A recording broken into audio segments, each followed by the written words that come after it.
Hi friends, welcome back to my new blog. ಎಲ್ಲರೂ ಹೇಗಿದ್ದೀರಾ? I hope ನೀವೆಲ್ಲ ಚೆನ್ನಾಗಿದ್ದೀರಾ ಅಂದ್ಕೊಂಡಿದ್ದೀನಿ. ಹಾಗೆ ನಾನು ಕೂಡ ತುಂಬ ಚೆನ್ನಾಗಿದ್ದೀನಿ. ಇವತ್ತಿನ ಬ್ಲಾಗಲ್ಲಿ ನಾನು ಏನು ವಿಡಿಯೋಸ್ ಇದೆ ಅಂದರೆ, ನಾನಿವತ್ತು ದೇವಸ್ಥಾನಕ್ಕೆ ಹೋಗ್ತಾಯಿದ್ದೀನಿ, ನಮ್ಮ ಮನೆ ದೇವರಿಗೆ. ಸೊ ದೇವಸ್ಥಾನಕ್ಕೆ ಹೋಗಬೇಕು. ಹಾಗೆ ತುಂಬ ಕೆಲಸಗಳು ಕೂಡ ಇದ್ದಾವೆ. ನಾನು ಏನೆಲ್ಲ ಕೆಲಸ ಮಾಡ್ತಾಯಿದ್ದೀನಿ ಇವತ್ತು, ಏನಕ್ಕೋಸ್ಕರ ದೇವಸ್ಥಾನಕ್ಕೆ ಹೋಗ್ತಿದ್ದೀನಿ ಅಂತ ಹೇಳ್ತೀನಿ, ಬನ್ನಿ.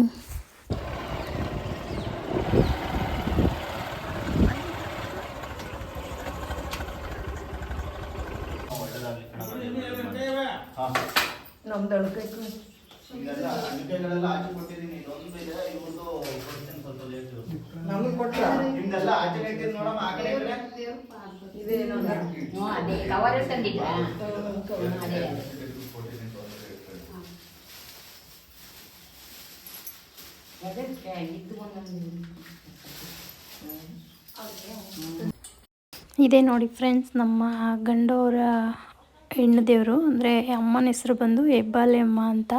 ಹಾಗೆ ಇಲ್ಲಿ ಬಂದು ನನಗೆ ಗೊತ್ತಿರೋ ಮಟ್ಟಿಗೆ ನಾವು ಯಾವುದೇ ದೇವಸ್ಥಾನಗಳಿಗೆ ಬಂದರೆ ಕೂಡ ಇಲ್ಲಿ ಅಂದರೆ ಈ ಸರೌಂಡಿಂಗ್, ನನ್ನ ಗಂಡನ ಮನೆ ಊರ ಕಡೆ ಎಲ್ಲ ನಾನು ಕಂಡಂಗೆ ಯಾವುದೇ ದೇವಸ್ಥಾನಕ್ಕೆ ಹೋದರೆ ಕೂಡ ದೇವಸ್ಥಾನದಲ್ಲೇ ತಟ್ಟೆಗಳನ್ನು ಇಟ್ಟಿರ್ತಾರೆ. ನಾವು ಆ ತಟ್ಟೆಗೆ ಹಣ್ಕಾಯಿ ಸಾಮಾನೆಲ್ಲ ಜೋಡಿಸ್ಕೊಟ್ರೆ ಒಳಗಡೆ ಪೂಜೆಗೆ ತಗೋತಾರೆ. ಯಾವುದೇ ಕಾರಣಕ್ಕೂ ಅವರು ಕವರಲ್ಲಿ ತೊಗೊಳಲ್ಲ. ಸೊ ಹಂಗಾಗಿ ನಾನು ಫಸ್ಟಿಗೆ ಇಲ್ಲಿ ಬಂದು ತಟ್ಟೆಗೆಲ್ಲ ಹಾಕಿ ಇಟ್ಬಿಟ್ಟು ಕವರ್ನ ತೆಗೆದಿಟ್ಕೊಂಡಿದ್ದೆ. ಸೊ ಇವಾಗ ಅದರಿಂದ ಎಲ್ಲದನ್ನು ಇದರಲ್ಲಿ ಕವರ್ಗೆ ಹಾಕಿ ಇಟ್ಕೊಳ್ತಾ ಇದ್ದೀನಿ. ಪೂಜೆ ಎಲ್ಲ ಮುಗೀತು, ಇಲ್ಲಿ ಒಳಗಡೆ ಪೂಜೆ ಮುಗೀತು, ಮತ್ತು ಹೊರಗಡೆ ಒಂದು ಇದಿದೆ, ಅಲ್ಲಿ ನಾವೇ ಗಂಧದ ಕಡ್ಡಿ ಕರ್ಪೂರ ಹಚ್ಚಿ ಪೂಜೆ ಮಾಡ್ಕೋಬೋದು. ಸೊ ಹಂಗಾಗಿ ಫಸ್ಟಿಗೆ ಹಣ್ಕಾಯಿ ಕೊಟ್ಟರು, ಅದನ್ನೆಲ್ಲ ತೆಗೆದು ಆ ಕವರಲ್ಲಿ ಹಾಕಿಟ್ಬಿಟ್ಟು ನೆಕ್ಸ್ಟು ಅಮ್ಮನವ್ರಿಗೆ ಹೊರಗಡೆ ಪೂಜೆ ಮಾಡ್ಕೊಳ್ಳೋಣ ಅಂಥೇಳಿ ಸರಿ ಮಾಡ್ತಿದ್ರು. ಯಾರೋ ಬೆಲ್ಲದ ಆರತಿ ಏನೋ ಮಾಡ್ಕೊಂಡು ಬಂದಿದ್ರು. ಸೊ ಅವರು ದೀಪ ಬೆಳಗ್ತಾಯಿದ್ರು. ನಾನು ಇದು 2ನೇ ಸಲ ಅಷ್ಟೇ ನಮ್ಮ ಮನೆ ದೇವ್ರಿಗೆ ಹೋಗಿರೋದು. ಸೊ ಹಂಗಾಗಿ ಕೊನೆಗೆ ಫೈನಲಾಗಿ ದೇವಸ್ಥಾನಕ್ಕೆ ಹೋಗಿ ಪೂಜೆ ಎಲ್ಲ ಮುಗಿಸ್ಕೊಂಡು, ಅಂದರೆ ತುಂಬ ನಾನು ಹತ್ರದಲ್ಲಿದ್ದಾಗ ಯಾವಾಗಲೂ ಹೋಗ್ತಾಯಿದ್ದೆ ದೇವಸ್ಥಾನಕ್ಕೆ. ಹಾಗಾಗಿ ಇಲ್ಲಿ ಕೂಡ ನನಗೆ ಅವಾಗವಾಗ ದೇವಸ್ಥಾನಕ್ಕೆ ಹೋಗಬೇಕು ಅಂತ ಅನ್ನಿಸ್ತಾ ಇರುತ್ತೆ. ಸೊ ಅದಕ್ಕೆ ಅವತ್ತು ಹಸ್ಬೆಂಡ್ ಫ್ರೀ ಆಗಿದ್ರು ಅಂತ ಹೇಳಿ ದೇವಸ್ಥಾನಕ್ಕೆ ಹೋಗಿ ದೇವ್ರ ಪೂಜೆ ಮುಗಿಸ್ಕೊಂಡು ಬರ್ತಾಯಿದ್ದೀನಿ. ಫೈನಲಾಗಿ ದೇವಸ್ಥಾನ ಪೂಜೆ ಆಯಿತು ಫ್ರೆಂಡ್ಸ್, ಹೊರಟಿದ್ದೀವಿ ಬೈಕ್ ಹತ್ತಿ. ಬನ್ನಿ, ಇವಾಗ ನನಗಿನ್ನೂ ಸ್ವಲ್ಪ ಕೆಲಸ ಇದೆ ನಮ್ಮ ಹರ್ಕಲ್ಗೂಡಲ್ಲಿ. ಸೊ ಇವಾಗ ಅಲ್ಲಿಗೆ ಹೋಗ್ತಾಯಿದ್ದೀನಿ. ಅಲ್ಲೇನು ಕೆಲಸ ಏನಂತ ತೋರಿಸ್ತೀನಿ, ಬನ್ನಿ. ಇವಾಗ ನಾವು ನಮ್ಮ ಪ್ಯಾಟೆ ಕಡೆ ಹೊರಟಿದ್ದೀವಿ.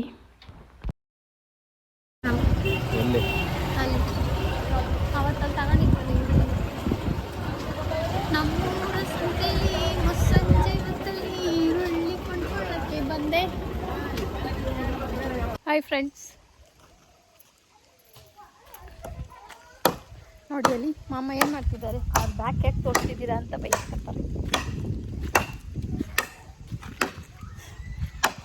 ಏನು ಮಾಡ್ತಿದ್ದಾರೆ? ಓ, ಸೂರ್ಯ ತುಂಬ ಲೈನ್ ಹೊಡಿತಾವನೆ. ಮರನ ಕಟ್ ಮಾಡ್ತಿದ್ದಾರೆ. ಏನಕ್ಕೆ ಅಂದರೆ, ಏನಕ್ಕೆ ಮಾಮ? ಯಾರಿಗೆ? ಕೋಳಿ. ನಮ್ಮ ಇದ್ದ ಗಾರ್ಡನ್ಗೆಲ್ಲ ಫುಲ್ಲಾಗೆ ಕೋಳಿ ಬರ್ತೈತೆ, ಮತ್ತು ದೃಷ್ಟಿ ಆಗ್ತಾಯಿದೆ. ಅದನ್ನೆಲ್ಲ ಕವರ್ ಮಾಡೋಣ ಅಂಥೇಳಿ ಇವಾಗ ಮೆಸ್ಸು ರೆಡಿ ಮಾಡ್ತಾಯಿದ್ದೀವಿ. ಅಲ್ಲಿ ತಗೊಂಡು ಬಂದ್ವಿ, ಕಾಣಿಸ್ತಾ ಇದೆಯಾ ಆ ಮೆಸ್. ಅದನ್ನು ಹಾಕ್ತೀವಿ. ಹಾಕಿದ್ಮೇಲೆ ಅದನ್ನು ತೋರಿಸ್ತೀನಿ ಅದು ಹೇಗಿರುತ್ತೆ ಅಂಥೇಳಿ. ಒಂದೊಂದೇ ಸ್ವಲ್ಪ ಮಾಮ ಕೆಲಸಕ್ಕೆ ಹೋಗಿ ಬಂದು ಫ್ರೀಯಾಗಿರೋ ಟೈಮಲ್ಲಿ ಇಷ್ಟೆಲ್ಲ ಹೆಲ್ಪ್ ಮಾಡಿಕೊಡ್ತಿದ್ದಾರೆ ನನಗೆ ಗಾರ್ಡನಿಂಗೆ. ಯಾಕಂದರೆ ನಾನೊಬ್ಬಳೇ ಮಾಡಬೇಕಂದ್ರೆ ಆಗಲ್ವಲ್ಲ. ನಾನೊಬ್ಬಳೇ ಮಾಡಬೇಕಂತಲ್ಲ, ನನಗೆ ಅದೆಲ್ಲ ಮಾಡೋಕ್ಕಾಗಲ್ಲ. ಅದಕ್ಕೆ ಅವ್ರಿಗೆ ಅಂದರೆ ವಾರದಲ್ಲಿ 1 ದಿನ ರಜಾ ಇದ್ದಾಗ ಪಾಪ ರೆಸ್ಟ್ ಮಾಡೋ ಬದಲಿಗೆ ಹೆಂಡ್ತಿಗೆ ಇಷ್ಟೆಲ್ಲ ಹೆಲ್ಪ್ ಮಾಡ್ತಿದ್ದಾರೆ. ಸೊ ಅವ್ರಿಗೆ ನಾನು ಸಪೋರ್ಟ್ ಮಾಡ್ತೀನಿ. ಕ್ಯಾಮ್ರಾ ಹಿಡ್ಕೊಂಡು ನಿಂತ್ಕೊಂಡ್ರೆ ಮತ್ತು ಅವ್ರು ಬೇಜಾರಾಗಬಾರ್ದಲ್ಲ. ಸೊ ಅವ್ರಿಗೆ ಹೆಲ್ಪ್ ಮಾಡ್ತೀನಿ. ಇದೆಲ್ಲ ಆದಮೇಲೆ ಫೈನಲಾಗಿ ಹೆಂಗಾಗೈತೆ ಅಂತ ತೋರಿಸ್ತೀನಿ. ಓಕೆ ಫ್ರೆಂಡ್ಸ್, ಆಮೇಲೆ ಸಿಗ್ತೀನಿ. ಹಾಯ್ ಫ್ರೆಂಡ್ಸ್, ಎಷ್ಟೊತ್ತಲ್ಲಿ ಮಾಮ ನಾವು ಸ್ಟಾರ್ಟ್ ಮಾಡಿದ್ವಿ ಕೆಲಸ ಮಾಡಲಿಕ್ಕೆ ಅಂತ? 2 ಗಂಟೆ ಆಗಿತ್ತಾ? 2 ಗಂಟೆಯಿಂದ ಸ್ಟಾರ್ಟ್ ಮಾಡಿದ್ದು. ಫೈನಲ್ ಎಡ್ಜ್ಗೆ ಕಂಬ ಫಿನಿಶಿಂಗ್ ಆಗಿದೆ, ನೋಡ್ತಾಯಿದ್ದೀರಾ. ಹಾಗೆ ಒಂದು ವ್ಯೂ ತೋರಿಸ್ತೀನಿ ಬನ್ನಿ. ನಾವು ಯಾವ ಥರ ಕಂಬನ ಕಟ್ಟಿ ಫಿನಿಶಿಂಗ್ ಮಾಡಿ, ಇನ್ನೂ ಮೆಸ್ ಕಟ್ಟಿಲ್ಲ, ಬಟ್ ಜಸ್ಟ್ ಇವಾಗ ಕಂಬ ಮಾತ್ರ ಲಾಸ್ಟಲ್ಲಿ ಮಾಮ ಒಂದು ಫೈನಲಾಗಿ ಮುಗಿಸೋರೆ. ಅದಕ್ಕೆ ಒಂದು ಕ್ಲಿಪ್ ತಗೋತಾ ಇದ್ದೀನಿ. ಬ್ಯಾಕ್ ಕ್ಯಾಮ್ರಾ ಮಾಡಿ ತೋರಿಸ್ತೀನಿ ಲೈನಾಗಿ ಹೆಂಗೆ ಕಾಣಿಸ್ತಾ ಇದೆ ಅಂತ ಒಂದು ಸಲ ಹೇಳಿ. ಅಲ್ಲಿ ಸ್ಟಾರ್ಟಿಂಗ್ ಮಾಮ ಮುಡಿಸ್ತಾರಲ್ಲ, ಅದೇ ಲಾಸ್ಟ್ ಸ್ಟೇಜು. ಅಲ್ಲಿಂದ ಹೀಗೆ ಫುಲ್ ಅಲ್ಲಿವರೆಗೂ ಈ ಥರ ಕಂಬ ನೆಟ್ಟಿಸ್ಕೊಂಡಿದ್ದಾರೆ. ಇವಾಗ ಇದಕ್ಕೆ ಮೆಷ್ನ ಕಟ್ಟಬೇಕು. ಟೈಮ್ ಆಲ್ರೆಡಿ 6 ಗಂಟೆ ಆಗ್ತಾಯಿದೆ.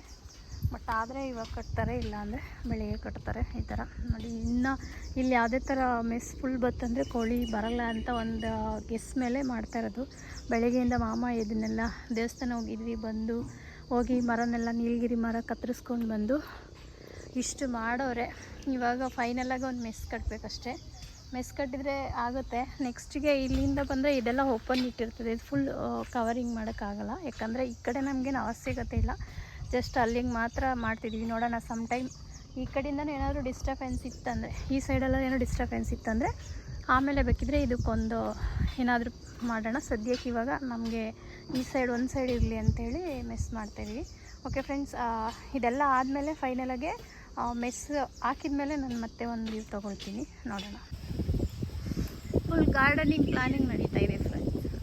ಏನಕ್ಕೆ ಅಂದರೆ ಇದರಲ್ಲಿ ಲಾಸ್ಟ್ ವೀಡಿಯೋದಲ್ಲಿ ತೋರಿಸಿದ್ನಲ್ಲ ಲೆಂತಿ ಬೀನ್ಸ್, ಆ ಬೀನ್ಸ್ ಗಿಡನ ಹಾಕಲಿಕ್ಕೆ ದಾರ ಕಟ್ಟಿಸ್ತಾ ಇದ್ದೀನಿ. ಅದು ಆ್ಯಕ್ಚುಲಿ ಅದು ಮೆಸ್ಸು ನೈಟು ಹಾಕಬೇಕಾದ್ರೆ ವಿಡಿಯೋ ಮಾಡಿಲ್ಲ, ಯಾಕಂದರೆ ನೈಟ್ ಒಂದು 6:30 ಆಗಿಬಿಟ್ಟಿತ್ತು. ನೈಟಲ್ಲಿ ಇಷ್ಟು ಹಾಕಿದ್ದೀವಿ. ಮೆಸ್ ಖಾಲಿಯಾಗಿದೆ. ಇವಾಗ 9 ಗಂಟೆಗೆ ಅಂಗಡಿ ಓಪನ್ ಆದಮೇಲೆ ಹೋಗ್ಬಿಟ್ಟು ಮೆಸ್ ತರಬೇಕು. ಹೆಂಗೆ ಕಾಣಿಸ್ತಾ ಇದೆ ಫ್ರೆಂಡ್ಸ್ ನಮ್ಮ ಮೆಸ್ಸು. ನಮ್ಮ ಹಸ್ಬೆಂಡ್ ಚೆನ್ನಾಗಿ ಕಟ್ಟಿದ್ದಾರೆ. ನೆಕ್ಸ್ಟು ಮೆಸ್ ಹೊಡೆಯೋ ಕೆಲಸ ಕೊಡ್ಬೋದು ಅವ್ರಿಗೆ. ಕೊಡ್ಬೋದಾ ಮಾಮ ನಿನಗೆ ಮೆಸ್ ಹೊಡೆಯೋ ಕೆಲಸ ಕೊಡ್ಬೋದಾ? ಚೆನ್ನಾಗೇ ಹೊಡೆದಿದೆಯಲ್ಲ. ಕೊಡ್ಬೋದು ಅನ್ನೋದಿದ್ರೆ ಕಮೆಂಟ್ ಮಾಡಿ ಫ್ರೆಂಡ್ಸ್, ಬೇಕಾದರೆ ಕಳಿಸ್ಕೊಡ್ತೀನಿ. ಅದು ಫ್ರೀಯಾಗಿ ಕಳಿಸ್ಕೊಡ್ತೀನಿ ಮೆಸ್ ಹೊಡೆಯೋಕ್ಕೆ. ನೋಡಿ, ಈ ತೆಂಗಿನ ಮರದಿಂದ ಈ ತೆಂಗಿನ ಮರ, ಆ ತೆಂಗಿನ ಮರ ಕಟ್ಟಿದ್ದೀನಿ. ಆಮೇಲೆ ಬೇಕಂದರೆ ಲೈಟಾಗೆ ದಾರನ ನುಲ್ಕೊಂಡು ಹಿಂಗೆ ಹಬ್ಬಿಸ್ಕೊಂಡ್ರೆ ಎಷ್ಟು ಬೀನ್ಸ್ ಕಾಳನ್ನು ಹಾಕ್ಬೋದು. ಅದಕ್ಕೆ ರೆಡಿ ಮಾಡಿಸ್ತಾ ಇದ್ದೀನಿ ಫ್ರೆಂಡ್ಸ್. ಇದು ಮಾಮ ಇವಾಗ 12 ಗಂಟೆಗೆ ಜೂಟ್ ಆಗಿಬಿಡ್ತಾರೆ. ಅವ್ರು ಜೂಟ್ ಹಾಕೋದಕ್ಕೆ ಮುಂಚೆ ಇದೆಲ್ಲ ಪ್ರಿಪರೇಷನ್ ಆಗಬೇಕು. ಅದಕ್ಕೆ ನೋಡಿ ಫ್ರೆಂಡ್ಸ್, ಫೈನಲಿ ಅದೇ ಸ್ವಲ್ಪ ಮೆಸ್ ಬೇಕಾಗಿತ್ತಲ್ಲ, ಆ ಮೆಸ್ನ ತೊಗೊಂಡೋಗೋಣ ಅಂತ ಬಂದಿದ್ದೀವಿ. ನಾವು ಬೇರೆ ಅಂಗಡಿನಲ್ಲಿ ತೊಗೊಂಡಿದ್ವಿ, ಅಲ್ಲಿ ಖಾಲಿ ಆಗಿತ್ತು. ಸೊ ಹಂಗಾಗಿ ಇಲ್ಲಿ ಇನ್ನೊಂದು ಅಂಗಡಿನಲ್ಲಿ ಬಂದ್ವಿ. ಅವರು ಬಂಡ್ಲು ಲೆಕ್ಕದಲ್ಲಿ ಕೊಟ್ಟರು, ಇವರು ಮೀಟ್ರ್ ಲೆಕ್ಕದಲ್ಲಿ ಕೊಡ್ತಿದ್ದಾರೆ. ಸೊ ಹೆಂಗೆ ಕೊಟ್ಟರು ಒಂದೇ ಅಂತ ಅಂದರು. ಅದಕ್ಕೆ ನಾವು ಬಂದು ಇವಾಗ ಮೆಸ್ನ ತೊಗೊತಾ ಇದ್ದೀವಿ. ಮತ್ತು ಈ ಮೆಸ್ ತೊಗೊಂಡೋಗಿ ಅಲ್ಲೆಲ್ಲ ಹಾಕಿಬಿಟ್ಟು ಆಮೇಲೆ ಮಾಮ 12 ಗಂಟೆಗೆ ಕೆಲ್ಸಕ್ಕೆ ಹೋಗಬೇಕು. ಅದಕ್ಕೆ ಇದು ಮೆಸ್ ತೊಗೊಂಡೋಗೋಣ ಅಂಥೇಳಿ ಬಂದಿದ್ದೀವಿ ಫ್ರೆಂಡ್ಸ್. ಆದರೂ ಸ್ವಲ್ಪ ಮೆಸ್ ಕಾಸ್ಟ್ಲಿ ಇದೆ, ಕಮ್ಮಿದು ಇದೆ. ನಾವೇನು ಹೊರಗಡೆ ಆಗ್ತಾ ಇರೋದಲ್ಲ ಸುತ್ತ ಕಾಂಪೌಂಡಿಗೆ, ಹಾಗೆ ಅಂಥೇಳಿ ಸ್ವಲ್ಪ ಫಸ್ಟು ನಿನ್ನೆ ಯಾವ ಥರ ಕ್ವಾಲಿಟಿನ ತಂದಿದ್ವು ಅದೇ ಥರ ಕ್ವಾಲಿಟಿನ ತಗೊಳ್ಳೋಣ ಅಂಥೇಳಿ ತೊಗೊಳ್ತಾ ಇದ್ದೀವಿ ಫ್ರೆಂಡ್ಸ್. ಏನು ಹೇಳು?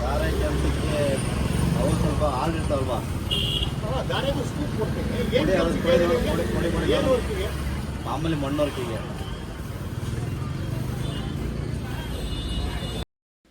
ನೋಡಿ ಫ್ರೆಂಡ್ಸ್, ಫೈನಲಿ ನಮ್ಮ ಗಾರ್ಡನ್ ಈ ಥರ ಕಾಣಿಸ್ತಾ ಇದೆ ಮೆಸ್ ಹೊಡೆದ್ಮೇಲೆ. ಇವಾಗ ಯಾವುದೇ ಥರ ಟೆನ್ಷನ್ ಇಲ್ಲ. ಆ ಕಡೆಯಿಂದ ಕೋಳಿ ಬರುತ್ತೆ ಹಾಗೆ ಹೀಗೆ ಅಂತ ಯಾವಾಗಲೂ ಕೋಳಿನ ಓಡಿಸ್ಕೊಂಡಿರ್ಬೇಕಿತ್ತು. ಇವಾಗ ಏನೂ ಇಲ್ಲ, ಆರಾಮಾಗಿ ಫುಲ್ ಒಂದು ಸೈಡ್ ಕ್ಲೋಸ್ ಮಾಡಿದ್ದೀವಿ. ಇವಾಗ ತುಂಬ ಚೆನ್ನಾಗಿ ಕಾಣಿಸ್ತಾ ಇದೆ.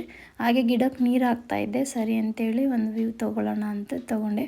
ಹಾಗೆ ಯಾರೆಲ್ಲ ನನ್ನ ಚಾನಲ್ ಹೊಸ್ದಾಗಿ ನೋಡ್ತಾ ಇದ್ದೀರಾ, ಪ್ಲೀಸ್ ಸಬ್ಸ್ಕ್ರೈಬ್ ಆಗಿ, ಲೈಕ್ ಮಾಡಿ, ನನ್ನ ಚಾನಲ್ಗೆ ಸಪೋರ್ಟ್ ಮಾಡಿ. ಹಾಗೆ ನಿಮ್ಮ ಸಪೋರ್ಟ್ ಇದ್ದರೆ ನಾನು ಹೀಗೆ ಬೆಳೀತಾನೆ ಇರ್ತೀನಿ. Thank you for watching.